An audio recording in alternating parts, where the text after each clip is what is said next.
Madam, എന്റെ കഴിവ് കുറച്ച് കാണരുത്. DNA ടെസ്റ്റ് പോലൊരു പരിശോധനയിൽ കൃത്രിമം കാണിച്ച് രാഖി രാമാന് റിസൾട്ട് അട്ടിമറിക്കാമെങ്കിൽ ഈ നാട്ടിൽ എന്ത് നടക്കും മാഡം? ഹലോ ഹലോ മാഡം, കേൾക്കാമോ?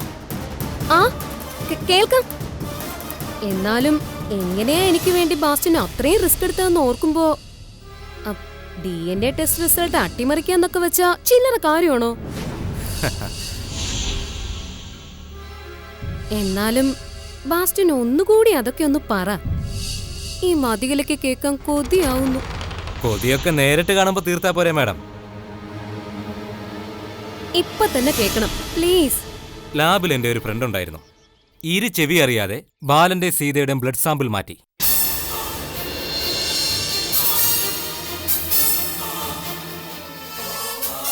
പകരം അവര് പരിശോധിച്ചതേ എന്റെയും വൈഫിന്റെയും ബ്ലഡാ. പിന്നെ എങ്ങനെ റിസൾട്ട് പോസിറ്റീവ് ആവും?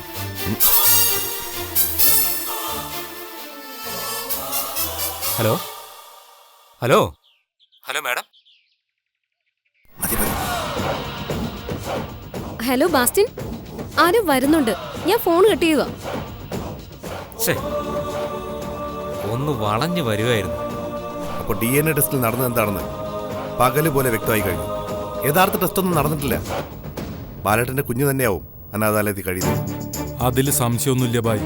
തെളിയിക്കാനായി ഒന്നും കൂടി രക്തം പരിശോധിക്കണം. ഒരു പരിശോധനയില്ലാതെ ബാലേട്ടൻ അവനെ തിരിച്ചറിഞ്ഞിരുന്നു. ഒരച്ഛന്റെ ഉറച്ച മനസ്സ് കാരണമാണ് എനിക്കിങ്ങനെ ഒരു സംശയം തോന്നിയത് പോലും. നമ്മൾ ബാസ്റ്റിനെ വിളിച്ചുകൊണ്ടിരിക്കുമ്പോ ഫോണിലേക്ക് ഒരു കോൾ വന്നിട്ടുണ്ട്. ആരുടെ ആയിരിക്കും വല്ല ഊഹമുണ്ടോ? ആരുടെ രഞ്ജനിപ്പങ്ങളെ? ആങ്ങളെ സുല്ലിട്ടു മാഷ. ശിവ തിരിച്ചു വിളിച്ചോ? യെസ്, അയാളുടെ ഒരു മിസ് കോൾ ഫോണിൽ കിടപ്പുണ്ട്. രഞ്ജിനെ തിരിച്ചു വിളിക്കും. വരട്ടെ, അയാള് തന്നെ വീണ്ടും വിളിക്കുമെന്ന് നോക്കട്ടെ. ബാസ്റ്റിനെ പോലത്തെ ഞരമ്പ് കേസാണെങ്കിൽ ഉടനെ വിളിക്കും. അവൻ മാംസദാഹിയല്ല രഞ്ജിനി, രക്തദാഹിയ. ചോര വീഴ്ത്താനുള്ള വന്യമായ ആഗ്രഹ അവനെ മതികലയോട് ചേർത്ത് നിർത്തുന്നത്. തന്ത്രപൂർവ്വം വിളിച്ചു വരുത്തി അവനെ പോലീസിന് പിടിച്ചുകൊടുക്കാം മാഷെ.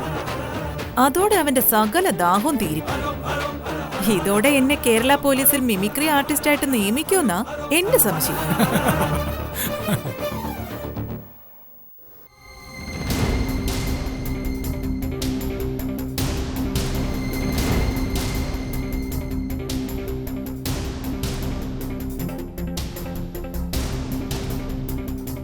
മോളെ, ഇനി എന്താ നിന്റെ ഭാവം? എങ്ങനെ നിന്റെ ഫോൺ മനസ്സജന്റെ കയ്യിൽ നിന്ന് വീണ്ടെടുക്കും? വ്യക്തമായ പ്ലാൻ ആയി വരുന്നതേ ഉള്ളൂ. എന്തായാലും ഒരു പുതിയ സൈന്യം വേണം. അതിന് പുതിയ സിം കാർഡ് കയ്യിലെത്തണം. അതൊക്കെ നമുക്ക് എളുപ്പം ശരിയാക്കാം. മൊബൈൽ വാങ്ങാനുള്ള കാശ് റെഡിയായല്ലോ. സ്വർണം വിൽക്കാന്ന് നിനക്ക് തോന്നിയത് നല്ല നേരത്താ. എനിക്ക് ആ ബുദ്ധി പോയില്ല. പോവാതിരുന്നത് നന്നായി. ഇല്ലെങ്കിൽ ഞാൻ വരുന്നതിന് മുമ്പേ അമ്മ ഒക്കെ എടുത്ത് ദീപാവലി കളിച്ച് തീർത്തേനെ. പക്ഷേ കാശ് ഇത് പോരമ്മേ. കുറെ കൂടി കയ്യിൽ കരുതണം. ഒന്നിനും ഒരു ബുദ്ധിമുട്ടുണ്ടാവാൻ പാടില്ല. ഇനി പണത്തിന് ഒറ്റ വഴിയേ ഉള്ളൂ മോളെ. നമ്മുടെ കാറ് RC ബുക്ക് പണയം വെച്ചാൽ 4 ലക്ഷം രൂപ വരെ കിട്ടിയേക്കും. വിറ്റാൽ ഒരു 6 വരെ കിട്ടിയേക്കും. തൽക്കാലത്തേക്ക് വിൽക്കണ്ട. RC ബുക്ക് പണയം വെച്ചാൽ മതി. ഓടാൻ വണ്ടിയും വേണമല്ലോ. എങ്കിൽ അതിനുള്ള ഏർപ്പാട് ചെയ്യാം മോളെ. ആദ്യം നമുക്കൊരു മൊബൈലും പുതിയ സിം കാർഡും സംഘടിപ്പിക്കണം. ശിവയെ എങ്ങനെയെങ്കിലും ട്രേസ് ചെയ്യണം. ശിവ കളത്തിലിറങ്ങാനുള്ള സമയമായി.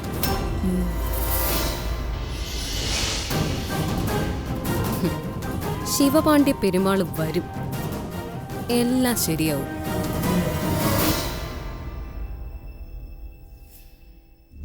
ഇതുവരെ അവൻ വിളിച്ചില്ലല്ലോ പെങ്ങളെ. അങ്ങോട്ട് വിളിച്ചാലോ?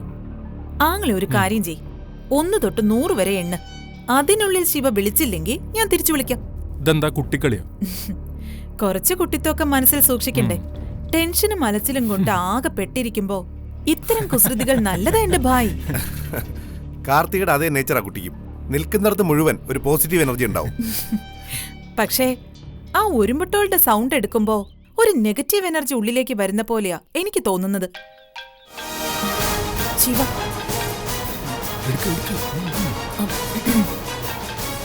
ആ ശിവ പറ. മാഡം, എന്തിനാ എന്നെ വിളിച്ചിരുന്നത്? അത് കൊള്ളാം. 2 ദിവസമായിട്ട് നീ എന്നെ വിളിക്കുമായിരുന്നില്ലേ? തിരിച്ചു വിളിച്ചപ്പോ എന്തിനാ വിളിച്ചതെന്നോ? ആ അതോ മാഡം, ഞാൻ ഇതുവരെ മധുരയും തിരിച്ചിട്ടില്ല. ശരി, ഞാൻ ഫയലൂരും വീട്ടിലുണ്ട്. നീ എന്നെ വിളിച്ചിട്ട് ഞാൻ എടുത്തില്ലെങ്കിൽ ഒരു മെസ്സേജ് ഇട്ടാ മതി. സമയം കിട്ടുമ്പോ ഞാൻ തിരിച്ചു വിളിച്ചോളാം. ശരി മാഡം. പിന്നെ അയ്യപ്പൻകുട്ടി അതേ കിടപ്പ് തന്നെയല്ലേ? ആ അതെ. എന്തായാലും സഞ്ജുവിന്റെ കുത്ത് കൃത്യമായിരുന്നു. ചോര വാർന്നു മരിക്കട്ടെ എന്ന് കരുതിയാ അവിടെ ഇട്ടിട്ട് പോന്നത്. അതേതായാലും നന്നായി. ചത്തതിന് സമം ജീവിക്കുന്നതാ കൂടുതൽ നല്ലത്, അല്ലേ മാഡം? ആ അതെ. അയ്യപ്പൻകുട്ടി വീണതോടെ മനസ്സിനെ സഹായിക്കാൻ ആരും ഇല്ലാതായി. ഇപ്പൊ വേണമെങ്കിൽ ഒരു പൂ പറിച്ച് കളയുന്നത് പോലെ നമുക്ക് അവനെ ഇല്ലാതാക്കാം. പറഞ്ഞ പോലെ കാശൊക്കെ റെഡിയാക്കി വെച്ചോ. ഞാൻ അങ്ങോട്ട് വന്നിട്ട് ഒക്കെ ശരിയാക്കാം. ഞാനും അതിനെ കാത്തിരിക്കുക ഒരു കലാശക്കളിക്ക്. ബൈ ശിവ. ശരി. ശിവയുടെ കാര്യം തീർന്നല്ലോ. ഇനി എന്താ പരിപാടി? ഉദ്ദേശിച്ച കാര്യങ്ങളൊക്കെ നടന്നു. വിചാരിച്ചതിനപ്പുറം വിവരങ്ങൾ കിട്ടുകയും ചെയ്തു. DNA ടെസ്റ്റിന്റെ സത്യാവസ്ഥയും അയ്യപ്പൻകുട്ടി സാറിന് എന്താ പറ്റിയെന്നുള്ള ചോദ്യത്തിന്റെ ഉത്തരവും DNA ടെസ്റ്റിൽ നടന്ന കള്ളക്കളിയും ഇന്ന് തന്നെ ബാലേട്ടനെ അറിയിക്കണം. തൽക്കാലം അയ്യപ്പൻകുട്ടി സാറിന്റെ കേസ് അവിടെ നിൽക്കട്ടെ. എന്തിനാ അങ്ങനെ നിർത്തുന്നത്? നമുക്ക് മുംതാസ് മാഡത്തിനെ കണ്ട് സംസാരിച്ചൂടെ? അതിന് സമയമായില്ല പിച്ചറെ. മെമ്മറി കാർഡിലെ വിവരങ്ങൾ കൂടി അറിയണം. പോലീസിനെ അത് കഴിഞ്ഞ് ഇടപെടുത്തിയാൽ മതി. മാഷ് പറയുന്നതാ ശരി. ഈ സ്റ്റേജിൽ പോലീസിനെ ഇടപെടുത്തിയ ഈ ഫോണും കാർഡും ഒക്കെ അവര് കൊണ്ടുപോകും. അതെ, മതികലയുടെ രഹസ്യങ്ങളുടെ ചുരുൾ ആദ്യം ഒഴിയുന്നത് എന്റെ മുന്നിലായിരിക്കണം. അതെനിക്ക് നിർബന്ധമാണ്.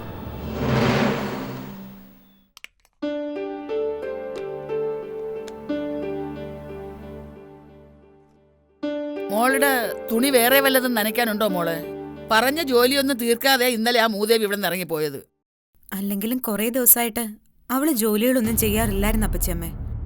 മോളുടെ തുണിയൊക്കെ ഞാനാ നനച്ചിട്ടോണ്ടിരുന്നത്. അതാ കുറെ എണ്ണം ബാക്കി വന്നത്. അമ്പടി കേമി, ഞാനും അപ്പച്ചിയപ്പനും കൂടെ സപ്താഹത്തിന് പോയത് അവള് ലാക്കാക്കിയല്ലേ?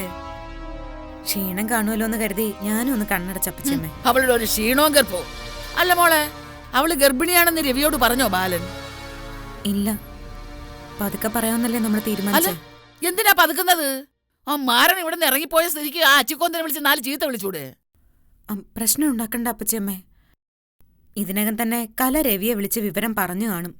എന്നിട്ടും രവി നമ്മളെ ഒന്ന് വിളിക്കാത്ത സ്ഥിതിക്ക് അവര് പരസ്പരം ആലോചിച്ച് എന്താന്ന് വെച്ചാൽ തീരുമാനിക്കട്ടെ.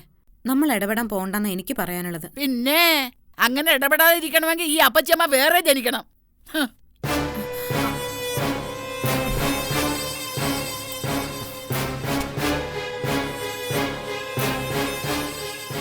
എടാ, രവി നിന്നെ വിളിച്ചോ? ഇല്ല. എന്താ പച്ചമ്മേ?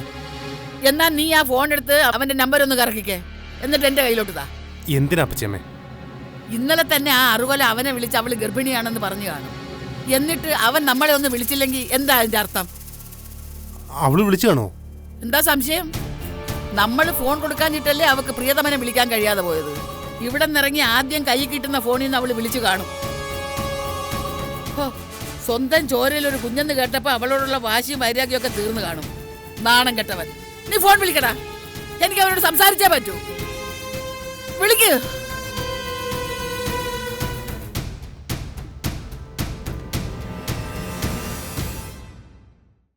ഈ പ്രോജക്റ്റ് ടേക്ക് ഓവർ ചെയ്യാൻ ബുദ്ധിമുട്ടൊന്നുമില്ല. പക്ഷേ അതിനു മുമ്പ് എന്തിനാണ് അവരിത് നമുക്ക് വിൽക്കുന്നതെന്ന് കൃത്യമായിട്ട് അറിയണം. Construction liabilities, banking details, registration procedures, അങ്ങനെയെല്ലാം വിശദമായി അന്വേഷിക്കാൻ ഒരു പ്രൈവറ്റ് ഡിറ്റക്റ്റീവ് ഏജൻസി ഏൽപ്പിച്ചിട്ടുണ്ട് സാർ. എങ്കിൽ അവരുടെ റിപ്പോർട്ട് വരട്ടെ, എന്നിട്ട് പ്രൊസീഡ് ചെയ്യണോ വേണ്ടയോ എന്ന് തീരുമാനിക്കാം. പാർട്ടിയുമായി നേരത്തെ മീറ്റ് ചെയ്യുന്നതിൽ തെറ്റില്ലെന്നാ തമ്പി സാർ പറഞ്ഞത്. അച്ഛനോട് ഞാൻ സംസാരിച്ചോളാം. Okay sir. Excuse me. Hello ബാലേട്ടാ, പറ. ബാലേട്ടനല്ല, ഞാനാ. ഓ, ഇപ്പോഴെങ്കിലും അപ്പച്ചിയമ്മ എന്നെ ഓർത്തല്ലോ, സന്തോഷം. ഇപ്പോഴെങ്കിലും ഓർത്തല്ലോ എന്നാ? നീ എന്താടാ വിചാരിച്ചത്? ഞാൻ നിന്നെ അഭിനന്ദിക്കാൻ വിളിച്ചതാണെന്നോ? അപ്പച്ചിയമ്മ എന്താ ഇങ്ങനെയൊക്കെ പറയുന്നത്? പിന്നെ ഞാൻ എങ്ങനെ പറയണം? ഇവിടെ നട്ടലില്ലാത്തവനെ, നീ ഒരു പുരുഷനാണോടാ? അപ്പച്ചിയമ്മ ഒരു മിനിറ്റ്. ഒരു മിനിറ്റും ഇല്ലടാ. പറയാനുള്ളത് പറഞ്ഞിട്ടേ ഞാൻ ഫോൺ വയ്ക്കോളടാ പെങ്കോന്താ. അപ്പച്ചമ്മേ, കുറച്ച് സമാധാനമായിട്ട് സംസാരിക്കും. നീ വെറുതെ ഇരിക്കടാ. ഭാര്യയുടെ തൊലിവെളുപ്പ് കാണുമ്പോ പെറ്റതള്ളയെ പോലും മറക്കുന്നവനോട് ഇങ്ങനെ തന്നെ സംസാരിക്കണം. പൊയ്ക്കോളൂ, ഞാൻ വിളിക്കാം. ആഹാ, അങ്ങനെ ഞാനിപ്പോ പോകുന്നില്ല. നീ ഇനി ഇങ്ങോട്ട് വിളിക്കുകയും വേണ്ട. അവർക്കെന്ത് റിപ്ലൈ കൊടുക്കണം? ഞാൻ വിളിക്കാന്ന് പറഞ്ഞില്ലേ? Okay sir. ആഹാ, എന്നോട് ദേഷ്യപ്പെടാൻ മാത്രം വളർന്നോ നീ? നീ എന്നെ വിളിക്കണ്ട, എനിക്ക് നിന്നെ കാണണ്ട. ഹലോ ഹലോ മക്കളെ ബാല, രവി കൈവിട്ടു പോയടാ.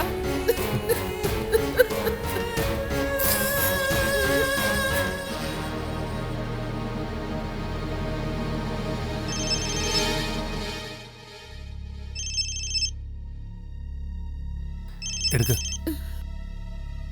എന്നാലും ഭാര്യ ഗർഭിണിയാണെന്ന് അറിഞ്ഞതോടെ നീ ആളാകെ മാറിപ്പോയല്ലോടാ മക്കളെ.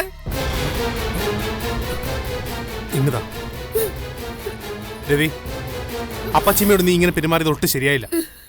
ബാലട്ടൻ എന്താ ഈ പറയുന്നത്? ഞാൻ എന്ത് മോശമായിട്ട് പെരുമാറിയെന്നാ? ആര് ഗർഭിണിയായെന്നാ അപ്പച്ചമ്മ പറഞ്ഞത്? രവി, നീ വെറുതെ അവളെ പട്ടം കളിപ്പിക്കരുത്. മതികല ഗർഭിണിയാണെന്ന കാര്യം അവള് നിന്നെ വിളിച്ച് പറഞ്ഞില്ലേ? ബാലട്ട, ഒന്ന് തെളിച്ചു പറ, എന്താ അവിടെ നടക്കുന്നത്? ഇതിൽ കൂടുതൽ വിശദീകരിക്കാൻ എനിക്ക് ബുദ്ധിമുട്ടുണ്ട്. ഞാൻ അപ്പച്ചമ്മയൊന്ന് സമാധാനിപ്പിക്കട്ടെ, നീ പിന്നെ വിളിക്കും. ഹലോ ഹലോ, നമുക്ക് നമ്മളെ ഉള്ളൂ മക്കളെ. അപ്പച്ചമ്മ കരയല്ലേ?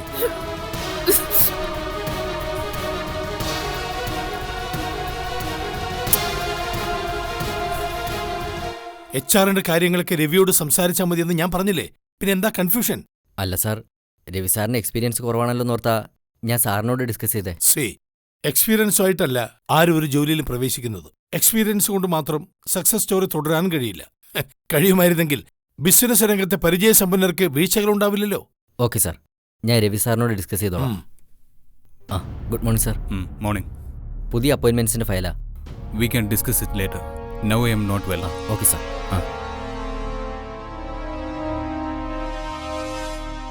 എന്താ രവി? നാട്ടിൽ നിന്ന് അപ്പച്ചമ്മ വിളിച്ചിരുന്നു. മതി എന്തൊക്കെയോ പുതിയ കുഴപ്പങ്ങൾ ഉണ്ടാക്കിയിട്ടുണ്ട്.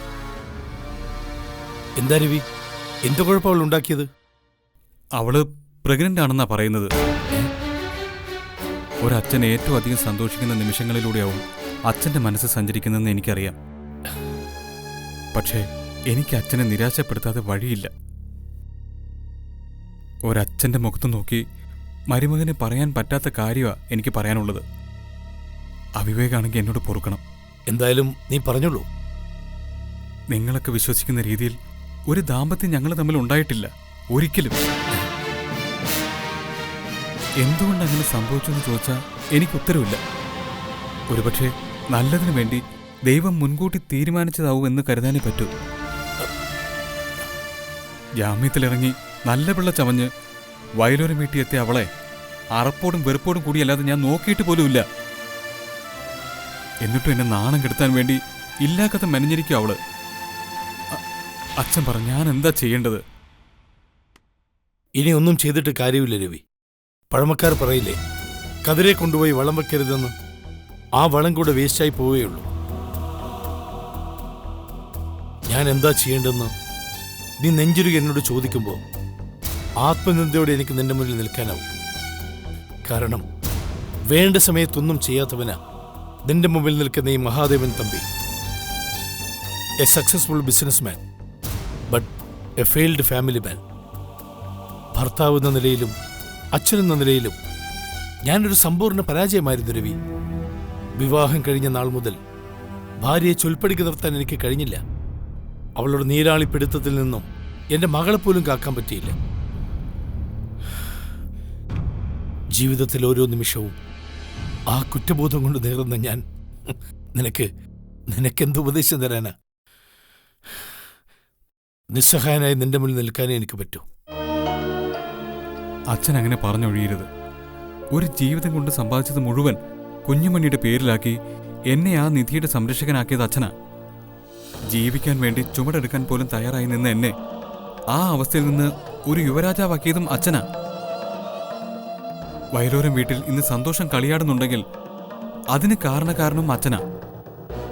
എന്റെ അമ്മയെ വകവരുത്തിയവളെ ഞാൻ കൊല്ലാതെ വിട്ടതും അച്ഛനെ ഓർത്തിട്ട് മാത്രമാ. ഇല്ലാത്തൊരു ഗർഭത്തിന്റെ പേരിൽ എന്നെ എന്റെ വീട്ടുകാരെയും പീഡിപ്പിച്ച് രസിക്കാനാണ് മതികലയുടെ ഭാവമെങ്കില് ഞാൻ എന്താ ചെയ്യേണ്ടെന്ന് എനിക്ക് അച്ഛനൊന്നും പറഞ്ഞതാ.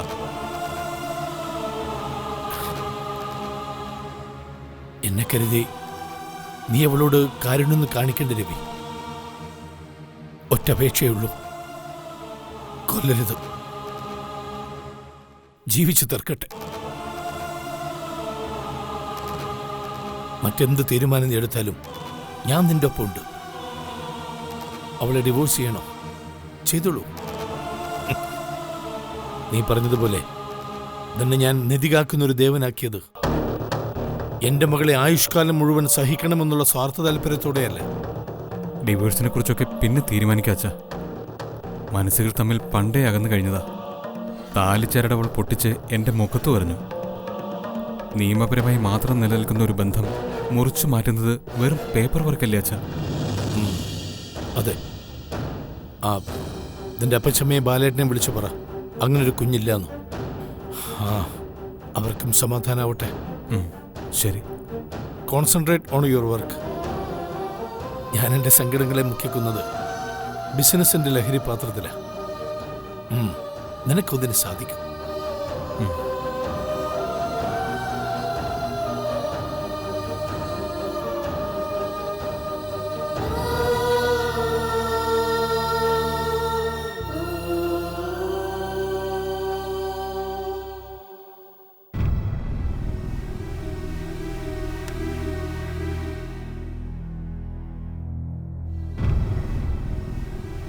ശാരദയുടെ കീഴേന്ന് മാറാത്ത ചെറുക്കനായിരുന്നു. അമ്മയെന്ന് വെച്ചാ ജീവനായിരുന്നവന്. 5 വയസ്സായിട്ടും പാലുകൂടി നിർത്താഞ്ഞപ്പോ ചെന്നിനായകൻ പ്രയോഗിച്ച കൊച്ചിനെ അകറ്റിയത്. കുട്ടിമണിക്ക് കുറുക്കിയ ഇങ്കിന്റെ പങ്ക് 7 വയസ്സുവരെ അവനും കുടിച്ചതാ. എന്നിട്ടും ശാരദയെ കൊന്നവളുടെ കൂടെ. ഇതൊക്കെ ഓർത്ത് പദം പറഞ്ഞിരുന്നിട്ട് എന്താ അപ്പച്ചമ്മ കാര്യം? വന്നത് വന്നില്ലേ, ഇനി അനുഭവിക്കാതെ പറ്റുമോ? അവനായിരിക്കും. എനിക്കിനി ഒന്നും കേക്കണ്ട.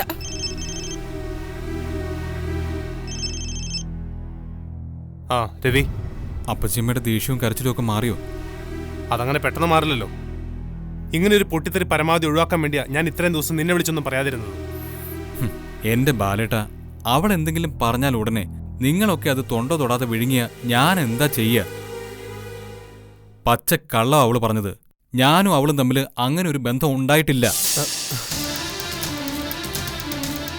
നീ എന്താ പറഞ്ഞേ? സത്യം. ഇതിൽ കൂടുതൽ ഞാൻ എന്റെ അച്ഛന്റെ സ്ഥാനത്ത് കാണുന്ന ബാലേട്ടനോട് പറയാൻ എനിക്ക് വയ്യ. ഞാനും അവൾ ഒരുമിച്ച് ജീവിച്ചിട്ടില്ല. പക്ഷേ അവള് പറഞ്ഞത്. ഒന്ന് പോ ബാലേട്ട. സമർത്ഥമായിട്ട് അവള് നിങ്ങളെ കളിപ്പിച്ചതാ. ബാലേട്ടനാണ് സത്യം. എങ്കിൽ നീ ഇത് അപ്പച്ചിമ്മയോട് കൂടി പറ. പാവത്തിന് സമാധാനം ആയിക്കോട്ടെ. അതൊക്കെ ബാലേട്ടൻ തന്നെ അങ്ങ് പറഞ്ഞാ മതി. ഞാൻ ഫോൺ വയ്ക്കുക. നീ വെക്കലേ. എടാ ഹലോ, ഇവന്റെ ഒരു കാര്യം. എന്താടാ, എന്താ അവൻ പറയുന്നത്? അത് പിന്നെ അപ്പച്ചിമ്മ, അവൻ എന്തായാലും പറയടാ. ഒന്നുമില്ല അപ്പച്ചമ്മേ. ബാലേട്ടന്റെ ചമ്മല് കാണുമ്പോ മനസ്സിലാവില്ലേ രവി എന്താ പറഞ്ഞിരിക്കാന്ന്? എനിക്കൊന്നും മനസ്സിലാവുന്നില്ല. അയ്യോ എന്റെ അപ്പച്ചമ്മേ, അബദ്ധമൊന്നും പറ്റിയിട്ടില്ലെന്നാ രവി പറഞ്ഞത്. ആണോ മക്കളെ? എന്റെ പരുത്തിക്കാവിൽ അമ്മേ, നീ കാത്തു. ഓണത്തിന് രവി വരുമ്പോ നിന്റെ മുമ്പിൽ ഒരു ശയനപ്രദക്ഷിണം നടത്തിച്ചോളാമേ. ഇതെന്താ ചെയ്യാത്ത കുറ്റത്തിന് ശിക്ഷയോ? പോടാ അവിടുന്ന്. വഴിപാട് എങ്ങനെ ശിക്ഷയാകുന്നത്? അപ്പച്ചിയപ്പന് വയ്യാത്തത് കൊണ്ടല്ലേ അവനെ ഉരുട്ടുന്നത്. ചിരിക്കണ്ട. ആരോഗ്യം തിരിച്ചു കിട്ടിയ നിന്നെ ഉരുട്ടിപ്പിക്കാമെന്ന് ഞാൻ നേർന്നിട്ടുണ്ട്.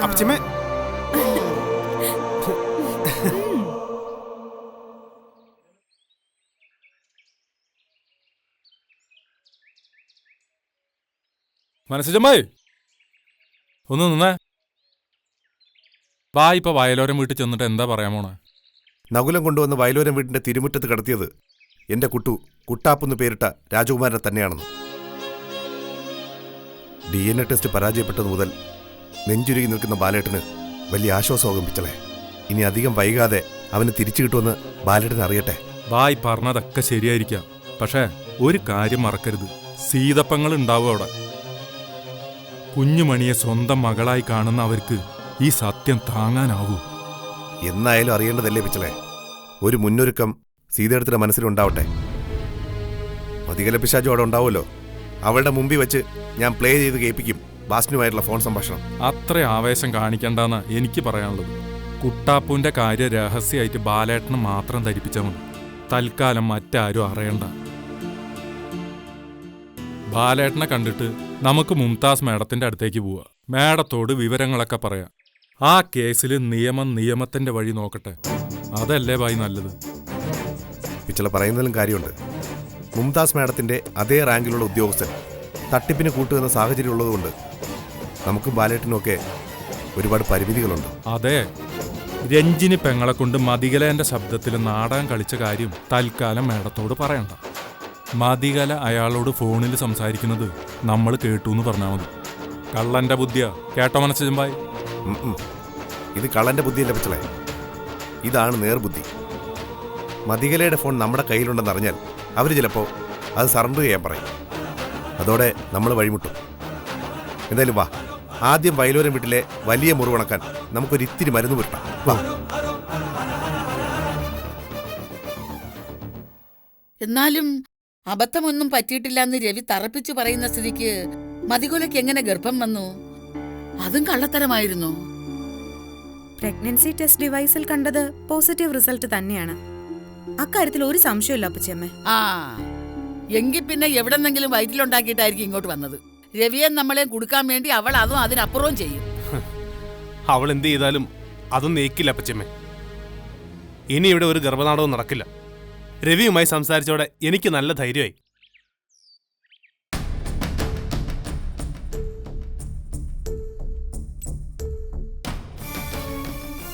സിജം വരുന്നുണ്ട്. ഞാൻ ഇപ്പൊ വരാം. അകത്തേക്ക് വാ മക്കളെ. ഇന്നിവിടെ നല്ല ഒരു വാർത്ത അറിഞ്ഞ ദിവസവും. ഞങ്ങൾ വന്നതും ഒരു നല്ല വാർത്തയും കൊണ്ടാ അപ്പച്ചമ്മേ. എന്താ സിജ? ഒക്കെ പറയാം. അതിനു മുമ്പ് അപ്പച്ചയമ്മ പോയി ആ യക്ഷ്യ ഏതെങ്കിലും പാലയിൽ ആണി അടിച്ച് തറക്കി. അവളെ കണ്ട് മനസ്സിജം ബായിന്റെ സമനില തെറ്റണ്ട. യക്ഷി കുടിയൊഴിഞ്ഞു പോയി മക്കളെ. ഓ, ഞാൻ അവളുടെ ഫോൺ നിന്റെ കയ്യിൽ തന്നു എന്നറിഞ്ഞതോടെ അവൾ ഇവിടെ നിറങ്ങി പോയി. ആശ്വാസായി. അവൾ ഇവിടെ നിൽക്കണ ഓരോ രാത്രിയും പരിഭ്രമായിരുന്നു ഞങ്ങൾക്ക്. പക്ഷേ നമ്മുടെ പ്ലാൻ കൃത്യമായിട്ട് നടക്കണമെങ്കിൽ അവൾ ഇവിടെ തന്നെ വേണമായിരുന്നു പിച്ചളെ. പുറത്തിറങ്ങിയ മതിയിലേക്ക് ശക്തി കൂടുതലാ. ആവാഹനം എളുപ്പമാവില്ല. എന്തു വന്നാലും ഇനി അവളിവിടെ കേടുന്ന പ്രശ്നമില്ല സിജ. അവളുടെ ഗർഭത്തിന് ഉത്തരവാദി രവിയല്ലെന്ന് വ്യക്തമായി കഴിഞ്ഞു. അതാ അപ്പച്ചിയമ്മ പറഞ്ഞ നല്ല വാർത്ത. ബാലട്ടൻ എന്നെ വിളിച്ചപ്പോൾ ഞാൻ പറഞ്ഞതല്ലേ അത് അവളുടെ നാടകമായിരിക്കുമെന്ന്. ആ അതൊക്കെ പോട്ടെ, എന്താ സിജൻ പറയാമെന്ന നല്ല വാർത്ത? ധൈര്യമായിട്ട് പറവായി. നമുക്ക് അകത്തേക്ക് ഇരിക്കാം മക്കളെ, എന്നിട്ട് വിശദമായി സംസാരിക്കാം. വാ വാ വാ വാപ്പിച്ചല്ലേ, കേറി വാ മക്കളെ. സിജൻ ഇരിക്കിപ്പിച്ചല്ലേ. ഞാൻ പറയുന്നത് കേട്ട് ബാലട്ടൻ എടുത്തുചാടി ഒന്നും പ്രവർത്തിക്കരുത്. ആത്മസംയമനത്തോടെ പ്രതികരിക്കാവൂ. കാര്യം പറ സിജ. ബാലട്ടൻ സംശയിച്ചതുപോലെ DNA ടെസ്റ്റിൽ തിരിമറി നടന്നിരുന്നു. CI ബാസ്റ്റിനാ മതികലെ സഹായിച്ചത്. അയാൾ ബാലേട്ടനെയും സീതയെടുത്തിനെയും ബ്ലഡ് സാമ്പിൾ മാറ്റിവെച്ചു. അതിനുള്ള തെളിവ് എനിക്ക് കിട്ടിയിട്ടുണ്ട്.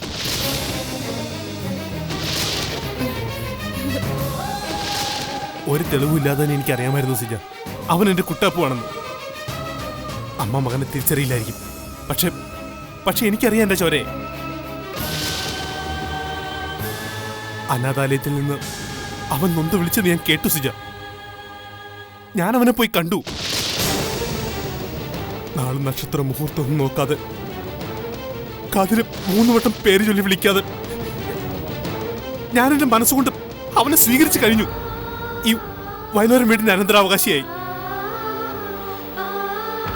നന്നായി ബാലേട്ട. ഒരു പരിശോധനയുടെയും പിൻബലമില്ലാതെയാ ബാലേട്ടൻ അങ്ങനെ ചെയ്തത്. അതാ വേണ്ടത്.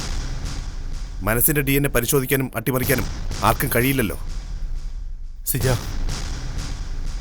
ഇപ്പൊ എനിക്ക് നന്നായിട്ടറിയാം ഒരച്ഛന്റെ ധർമ്മസങ്കടം. കുഞ്ഞുമണിയെ കാണാൻ പോലും ആകാതെ നീ തേങ്ങുന്നത് എനിക്ക് കേൾക്കാം. ഞാൻ അവളെടുത്ത് നിന്റെ കയ്യിൽ തരട്ടെ. നീ അവളെ കൊണ്ടുപോയിക്കോ. സീത അറിയാത്ത എവിടേക്കെങ്കിലും നീ അവളെ കൊണ്ടുപോയി കൊസിച്ച. മക്കളെ ബാല, നീ എന്തൊക്കെയായി പറയുന്നത്? സീത സമ്മതിക്കില്ല. ദുരന്തങ്ങളായിരിക്കും ഫലം. എനിക്കിനി ഒന്നും സഹിക്കാൻ വയ്യ. എന്ത് നേരിടാൻ ഞാൻ തയ്യാറാപ്പച്ചമ്മേ. സിജന്റെ ത്യാഗത്തിന് മേൽ എല്ലാവരും മനക്കോട്ട കെട്ടിപ്പൊക്കിയത് മതിയാക്കാം. അതിനുള്ള നേരമായി. ആയില്ല ബാലട്ട, അവളെ സ്വീകരിക്കാൻ എനിക്ക് നേരമായിട്ടില്ല. എങ്ങോട്ട് കൊണ്ടുപോകും ഞാൻ അവളെ? അവളെ തിരിച്ചറിയാത്ത പെറ്റമ്മയുടെ അടുത്തേക്കോ? വിശപ്പടക്കാൻ ഞാൻ എന്താ ബാലേട്ടൻ എന്റെ മോക്ക് കൊടുക്കുന്നത്? എന്റെ കണ്ണീരോ?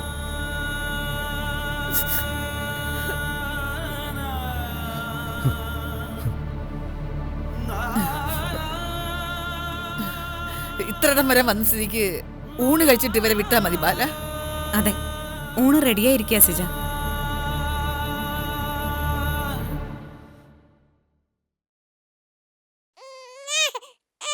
സിജന് മോളെ കാണണ്ടേ?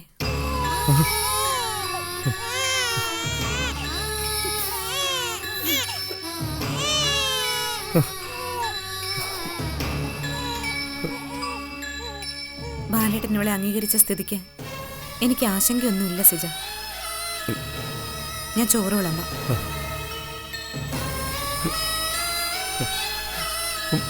മോളെ,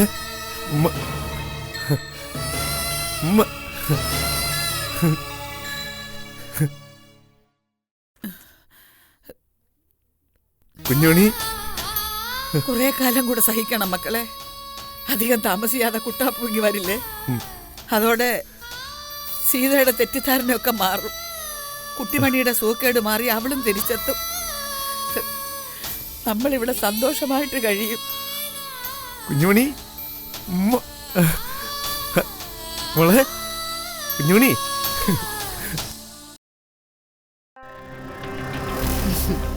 കലാശക്കൊട്ടിനുള്ള പടയൊരുക്കത്തിന് മതികലയുടെ പുതിയ തോഴൻ, പുതിയ സിം കാർഡ്, പുതിയ മൊബൈൽ.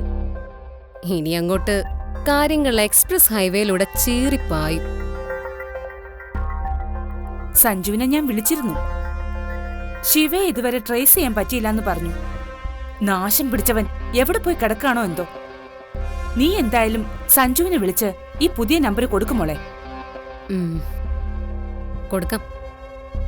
പക്ഷെ അതിനു മുമ്പ് മനസ്സിജൻ എവിടെയുണ്ടെന്ന് കണ്ടെത്തണം.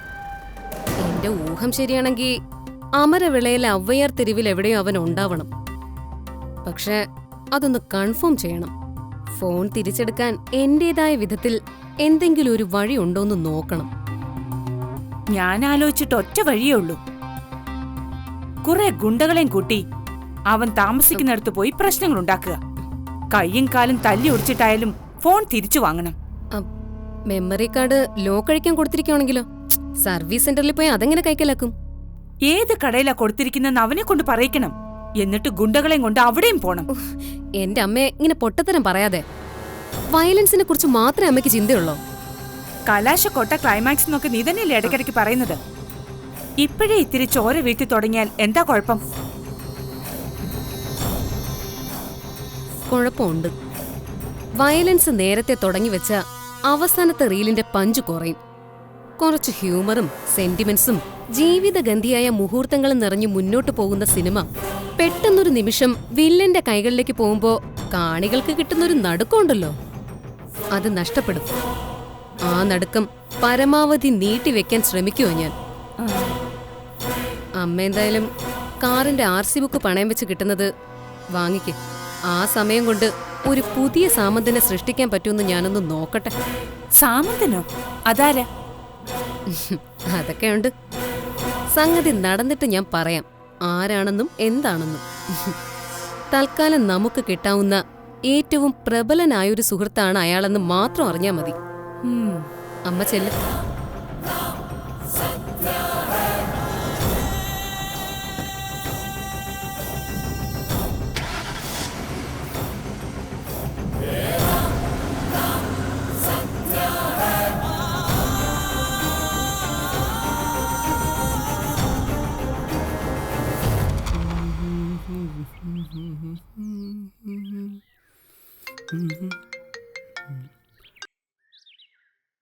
ഹലോ,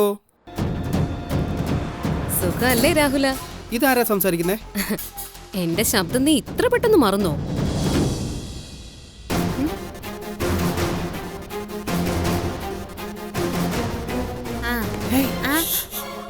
എന്തു പറ്റി? നീ അവിടെ തന്നെ ഇല്ലേ? ഞാൻ മതികലയാ. എനിക്ക് മനസ്സിലായി. നിങ്ങളുടെ നമ്പറിൽ നിന്ന് വിളിച്ച ഞാൻ എടുക്കില്ലെന്ന് കരുതിയിട്ടാണോ വേറെ നമ്പറിൽ നിന്ന് വിളിക്കുന്നേ? മതികലയ്ക്ക് ഒരുപാട് നമ്പറുകളുണ്ട് രാഹുല. അതില് ചിലതൊക്കെ മാത്രമേ നീ കണ്ടിട്ടുള്ളൂ. ഇനി ഒരുപാടെണ്ണം നീ കാണാൻ കിടക്കുന്നതേ ഉള്ളൂ. ഇനി നിങ്ങളുടെ ഒരു നമ്പർ എനിക്ക് കാണണ്ട. കണ്ടിടത്തോളം മതി. തൃപ്തിയായി. എനിക്ക് തൃപ്തി ആയിട്ടില്ല രാഹുല. മതികലയുടെ ഒരു രീതി എന്താന്ന് വെച്ചാ, ഈ ഫുട്ബോൾ കളിയില്ലേ, പന്ത് ഇങ്ങനെ തട്ടി തട്ടി എതിരാളിയുടെ പോസ്റ്റിലേക്ക് പറത്തി, അതെനിക്ക് ഭയങ്കര ഇഷ്ടം. പക്ഷെ ആരെങ്കിലും തിരിച്ച് മതികലയുടെ പോസ്റ്റ് കയറി ഗോൾ അടിച്ച അതെനിക്ക് ഒട്ടും ഇഷ്ടമാവില്ല. എന്റെ ടീമില് ഞാൻ ഉൾപ്പെടുത്തിയ ഒരാൾ എന്നെ തകർക്കാൻ ശ്രമിച്ച അത് ഞാൻ സമ്മതിക്കത്തില്ല. ഓ, ആ പറഞ്ഞതിന്റെ അർത്ഥം എനിക്ക് മനസ്സിലായി. ഞാൻ നിങ്ങളുടെ കൂടെ നിന്നിട്ട് നിങ്ങളെ ചതിച്ചു അല്ലേ? Yes, you got it. അതെ, എന്നാൽ ഒരു കാര്യം കേട്ടോ, ഒരിക്കലും ഞാൻ നിങ്ങളുടെ ടീമിൽ അംഗമായിട്ടില്ല. കുട്ടിമണിയെ നിങ്ങൾ ചതിക്കുന്നത് തടയാനാ ഞാൻ നിങ്ങളുടെ കൂടെ നിൽക്കുന്നതായിട്ട് നടിച്ചത്. നിങ്ങളുടെ അമ്മയുടെ കയ്യിൽ നിന്ന് ഞാൻ ഇച്ചിരി പൈസ വാങ്ങിച്ചു എന്നുള്ളത് നേരെ. എങ്ങനെയും ഞാനത് തിരിച്ചു തരും. അതോടെ നമ്മൾ തമ്മിലുള്ള എല്ലാ ബന്ധവും തീരും. പണം മാത്രം തന്ന ആ ബന്ധം തീരില്ലല്ലോ രാഹുല. 50,000 രൂപയേക്കാൾ 50,000 മടങ്ങ് മൂല്യമുണ്ട് മാണിക്യമംഗലത്തുനിന്ന് നീ വിളിച്ചിറക്കി കൊണ്ടുപോയ കുട്ടിമണിക്ക്. അതിന് കുട്ടിമണി എന്റെ ഒപ്പം ഇല്ലല്ലോ. അവൾ എവിടെയാണെന്ന് എനിക്കറിയില്ല. ഞാനിവിടെ ഉണ്ടല്ലോ രാവിലെ. നിനക്കും നുണ പറയാൻ പറ്റും, പക്ഷെ അവളുടെ നിഷ്കളങ്കത അതവളെ ചതിക്കും. അക്കാര്യം നിനക്ക് ഇതുവരെ മനസ്സിലായിട്ടില്ല അല്ലേ? ശരിയാ, കുട്ടിമണി എന്റെ ഒപ്പം തന്നെ ഉണ്ട്. നിങ്ങൾ എന്താ ചെയ്യാന്ന് വെച്ചാ അങ്ങ് ചെയ്തോ. നീ എന്നെ വെല്ലുവിളിക്കണ്ട. നീ തോറ്റു തുന്നം പാടും രാഹുല. ഇല്ല, തോക്കില്ല ഞാൻ. കുട്ടിമണി എന്റെ കൂടെ നിൽക്കുന്നിടത്തോളം കാലം എനിക്ക് ആരെയും പേടിയില്ല. ഇവിടെ മനസ്സുജൻ വന്നിട്ട് പേടിച്ചില്ല, പിന്നെയാ നിങ്ങള്.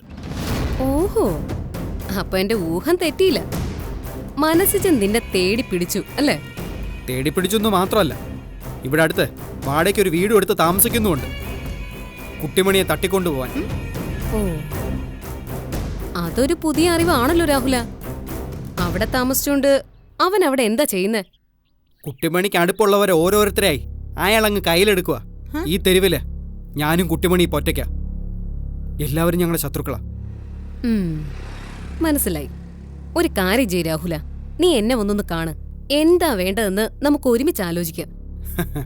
വേണ്ട, നിങ്ങളെ എനിക്ക് തീരെ വിശ്വാസമില്ല. എനിക്ക് നിങ്ങളെ കാണേം വേണ്ട.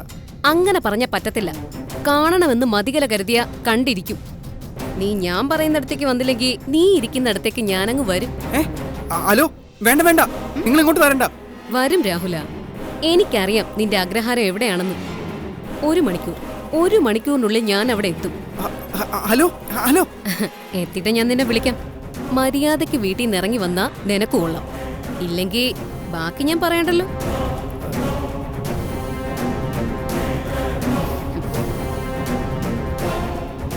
അപ്പൊ അവിടെയാണ് നിന്റെ പുതിയ താവളം അല്ലേ മനസ്സിജ?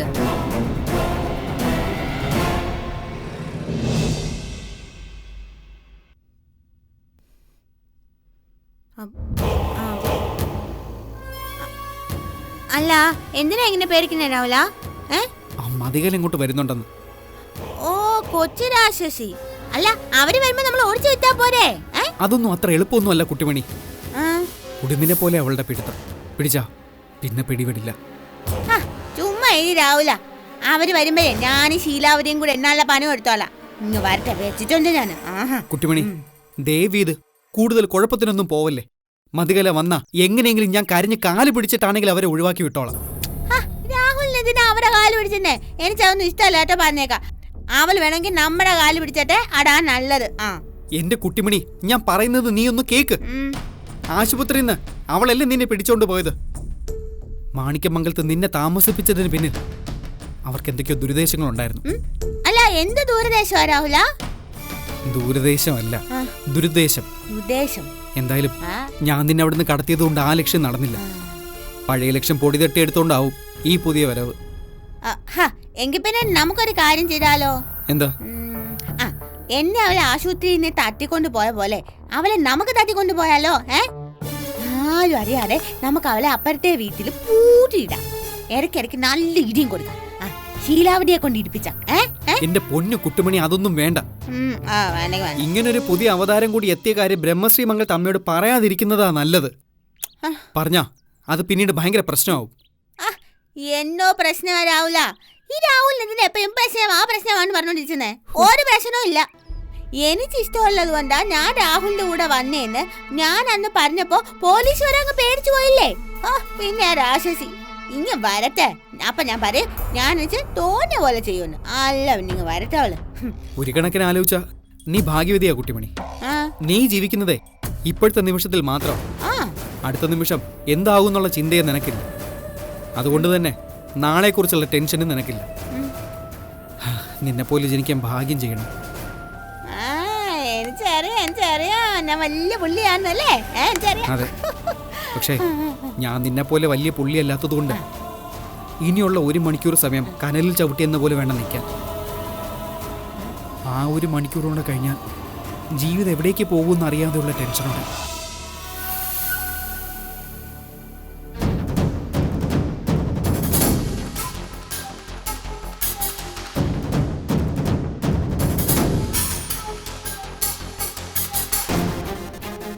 വാട്ട്? ഇതാ സത്യം. DNA test അട്ടിമറിക്കപ്പെട്ടു. വയലോരം വീട്ടിലെ ഒരു മുറിയിലിരുന്ന് കയ്യിലൊരു മൊബൈൽ ഫോൺ പോലും ഇല്ലാതെ മതികര ഇത്രയും വലിയ കുറ്റകൃത്യം ചെയ്തുവെന്ന് മാഡത്തിന് വിശ്വസിക്കാനാവുന്നില്ലായിരിക്കും അല്ലേ? ഏയ്, വിശ്വാസക്കുറവൊന്നുമില്ല. ഞങ്ങളുടെ എൻക്വയറി എത്തിച്ചേർന്നിരിക്കുന്നത് DNA ടെസ്റ്റിൽ എന്തോ ഫൗൾ പ്ലേ നടന്നു എന്ന റൂട്ടിലേക്കാണ്. അതെന്താണെന്ന് ഇപ്പോൾ വ്യക്തമായി. CI ബാസ്റ്റിനെ പോലുള്ള ക്രിമിനൽസ് കാക്കിക്കുപ്പായോട്ട് വിലസുമ്പോ സ്വന്തം നിഴലിനെ പോലും വിശ്വസിക്കരുതെന്ന ഒരു പാഠവും പഠിച്ചു ഞാൻ. CI ബാസ്റ്റിൻ പണ്ട് മുതലേ വിശ്വസ്ത വൃത്യനാ മതികലയുടെ. അവൾക്കെതിരെയുള്ള അയ്യപ്പൻകുട്ടി സാറിന്റെ പല നീക്കങ്ങളും അട്ടിമറിച്ചത് അയാളായിരുന്നു. I know. എന്തായാലും മതികലയ്ക്ക് ചെയ്തു കൊടുത്ത അവസാനത്തെ ഹെൽപ്പാകും. ഇനി സർവീസിൽ ഒരിക്കലും തിരിച്ചു കയറാനാവാത്ത വിധം ഞാൻ ബാസ്റ്റിനെ പൂട്ടും. ഈ ഓഡിയോ എനിക്കൊന്ന് ഫോർവേഡ് ചെയ്തേക്കും. ശരി മാഡം.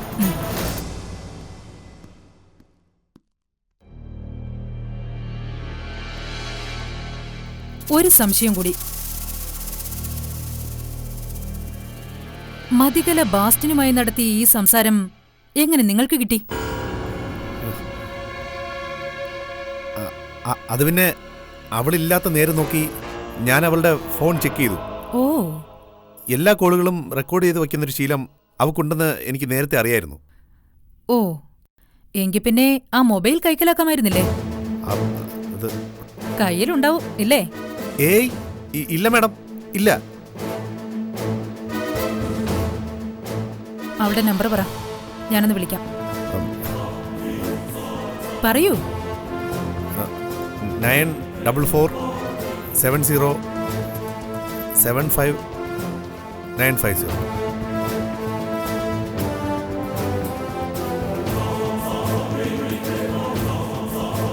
സ്വിച്ച് ഓഫ് ചെയ്തിരിക്കുക. സാരല്ല, ഞാൻ വിളിച്ചോളാം. ശരി മാഡം, ഞാനൊന്ന് ഇറങ്ങിക്കോട്ടെ. ഓക്കെ, ധൈര്യമായിട്ട് പോയിക്കോളൂ. കുട്ടിയെ തട്ടിയെടുത്ത് വിറ്റ കേസിൽ മതികലയും അവളുടെ കൂട്ടാളികളും കുടുങ്ങിയിരിക്കും. ഞാനാ പറയുന്നേ. ശരി മാഡം.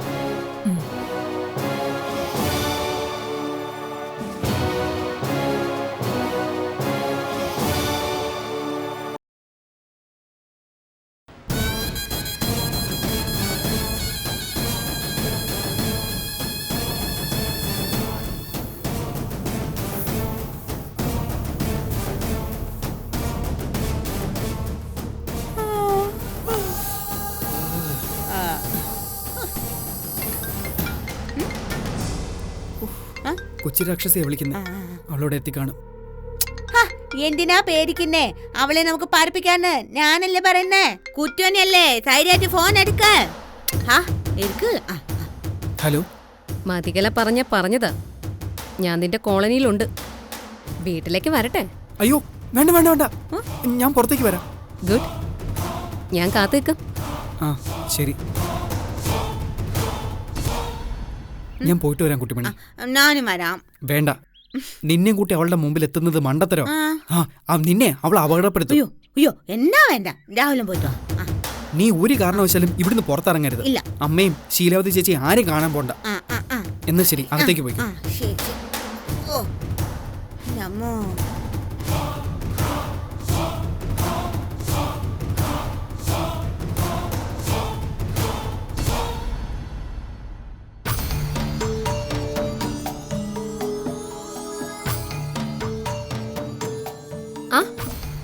നീ വരുമെന്ന് എനിക്കറിയായിരുന്നു. കാരണം ഒരു വലിയ പുലിവാലല്ലേ നീ ഇപ്പൊ പിടിച്ചിരിക്കുന്നത്. കുട്ടിമണിയോടുള്ള പ്രണയം എന്ന പുലിവാൽ. അതിന്റെ തുടക്കം എന്റെ കൺമുമ്പിലായിരുന്നല്ലോ. ഇത് ഇങ്ങനെയൊക്കെ വരുമെന്ന് എനിക്ക് അന്നേ അറിയായിരുന്നു. പ്ലീസ് എന്നെ ഉപദ്രവിക്കരുത്. ഞാൻ വേണമെങ്കിൽ നിങ്ങളുടെ കാല് പിടിക്കാം. എന്നെ കുട്ടിമണിയും വെറുതെ വിടണം. ഇല്ല, വിടില്ല നിങ്ങളെ ഞാൻ. പകരം സംരക്ഷിച്ച് കൂടെ നിർത്തും, നിന്നെയും അവളെ. നിങ്ങളുടെ ഉദ്ദേശം നല്ലതല്ലെന്ന് എനിക്ക് നന്നായിട്ട് അറിയാം. എന്തൊക്കെയോ ഗൂഢലക്ഷ്യങ്ങൾ മനസ്സിൽ വെച്ച നിങ്ങൾ ഹോസ്പിറ്റലിൽ നിന്ന് കുട്ടിമണിയെ നിങ്ങളുടെ വീട്ടിലേക്ക് എത്തിച്ചത്. കുട്ടിമണിയുടെ ജീവന് തന്നെ ആപത്താവൂന്ന് പേടിച്ചിട്ടാ ഞാൻ അവളെ അവിടെ നിന്ന് ഇങ്ങോട്ട് കൊണ്ടുവന്നത്. ജീവൻ ആപത്തുണ്ടാകണമെന്ന് മതികല വിചാരിച്ചിട്ടുണ്ടെങ്കിൽ അതുണ്ടായിരിക്കും. അഗ്രഹാരത്തിലല്ല, പട്ടാള ക്യാമ്പിൽ കൊണ്ടുപോയി താമസിപ്പിച്ച പോലും. ഇത്രയും കാലം സ്വസ്ഥമായിട്ട് ജീവിച്ചത് എന്നെ കബളിപ്പിച്ചിട്ടാണെന്നാണോ നീ കരുതിയത്? അല്ല, നിന്റെയും കുട്ടിമണിയുടെയും ക്ഷേമം എന്റെ ഔദാര്യമോ? നിന്നെ ശത്രുവായിട്ട് ഞാൻ കരുതാത്തത് കൊണ്ട് നിനക്ക് കിട്ടിയ ഔദാര്യം. ഞാൻ ശത്രു അല്ലെങ്കിൽ പിന്നെന്തിനാ നിങ്ങൾ എന്നെ തേടി വീണ്ടും വന്നത്? എങ്ങനെയെങ്കിലും ജീവിച്ചു പോയിക്കോട്ടെ എന്ന് കരുതിയാ പോരായിരുന്നോ? നിന്റെ മിത്രമായിട്ട് കരുതുന്നതുകൊണ്ടാണ് ഞാൻ വന്നത്. സംരക്ഷിക്കാനായി ഈ സന്ദർശനമെന്ന് ഞാൻ ആദ്യമേ പറഞ്ഞല്ലോ. സ്വന്തം കാര്യസാധ്യത്തിന് വേണ്ടി എന്തും ചെയ്യാൻ മടിക്കാത്തവരാ നിങ്ങള്. എന്നെ മിത്രമായിട്ട് കരുതുന്നോണ്ട് നിങ്ങൾക്ക് എന്താ മെച്ചം? അതും കൂടെ പറ. ഇപ്പം നമ്മുടെ രണ്ടുപേരുടെ ശത്രു ഒരാളാ, മനസ്സുജൻ. നിന്റെ കയ്യിൽ നിന്ന് കുട്ടിമണിയെ സ്വന്തമാക്കാൻ വേണ്ടിയാ അവൻ ഈ കോളനിയിൽ വന്ന് താമസിക്കുന്നതെന്ന് എനിക്കറിയാം. അവളെ അവന് വിട്ടുകൊടുക്കാൻ നിനക്കാവൂ? കുട്ടിമണി എന്നെ വിട്ട് പോകാതിരിക്കുന്നിടത്തോളം കാലം ഞാനെന്തിനാ അയാളെ പേടിക്കണം? എനിക്കൊരു മനസ്സുജനെയും പേടിയില്ല. അത് നീ വെറുതെ പറയുന്നതാ രാഹുല. കുട്ടിമണിക്ക് പഴയ കാലം ഓർമ്മ വരുമെന്നും നിന്നെ മറന്ന് അവള് മനസ്സുജനൊപ്പം പോവുമെന്നും നിനക്ക് ഭയമുണ്ട്. ആ പേടി നിന്നെ ഓരോ നിമിഷവും കാർന്ന് കാർന്ന് തിന്നോണ്ടിരിക്കുക. എന്നെ ചതിച്ചവനാ മനസ്സുജൻ. ഒരു വെറും പെണ്ണായി ഒതുങ്ങി ജീവിക്കാൻ ആഗ്രഹിച്ച എന്നെ ഇങ്ങനാക്കിയത് അവനാ. ഇനി കുട്ടിമണിയെ ചതിക്കാനാ അവന്റെ ശ്രമം. നമ്മൾ ഒരുമിച്ച് നിന്നാ ആ ശ്രമം ചെറുത്ത് തോൽപ്പിക്കാൻ. കുട്ടിമണിയെ വിവാഹം കഴിക്കാൻ നിനക്കുള്ള തടസ്സം അവനുമായിട്ട് നിലനിൽക്കുന്ന അവളുടെ നിയമപരമായ ബന്ധമാണല്ലോ. നമുക്കാ പ്രശ്നം അങ്ങ് പരിഹരിക്കാം. എങ്ങനെ? കാര്യങ്ങൾ വിശദമായിട്ട് പറയണമെങ്കിൽ നീ എന്റെ ഒപ്പം നിൽക്കാന്ന് വാക്ക് തരണം. മുമ്പ് കുട്ടിമണിയെ നിന്നെ ഏൽപ്പിച്ചതുപോലെ ചില ജോലികൾ കൂടെ നിന്നെ ഏൽപ്പിക്കും. ചെയ്തു തരണം. നിങ്ങളെ ഞാനെങ്ങനെ വിശ്വസിക്കും? പണമാണ് ഏറ്റവും വലിയ വിശ്വാസം. ഞാൻ നിനക്ക് പണം തരും. നിനക്ക് പ്രത്യേകിച്ചിപ്പോ വരുമാനമൊന്നുമില്ലാതെ നിൽക്കുവാണെന്ന് എനിക്കറിയാം. പണത്തിന് വേണ്ടിയല്ല, കുട്ടിമണിക്ക് വേണ്ടിയിട്ട് നിങ്ങളോടൊപ്പം നിൽക്കാൻ ഞാൻ തയ്യാറാ. ദയവേത് എന്നെ ചതിക്കരുത്. വിശ്വസിക്കുന്നവരെ ചതിക്കില്ല മതികല. അല്ലാത്തവരെ ഒരുപാട് ചതിക്കാറുമുണ്ട്. വിശ്വസ്തനാണോ എന്ന് തെളിയിക്കേണ്ടത് നീ തന്നെ. വിശ്വസ്തത തെളിയിക്കാൻ എന്തു ചെയ്യണോന്നാവും ഇപ്പൊ നിന്റെ മനസ്സിൽ, അല്ലേ? അതെ. പറയാം, ശ്രദ്ധിച്ചു കേട്ടോ.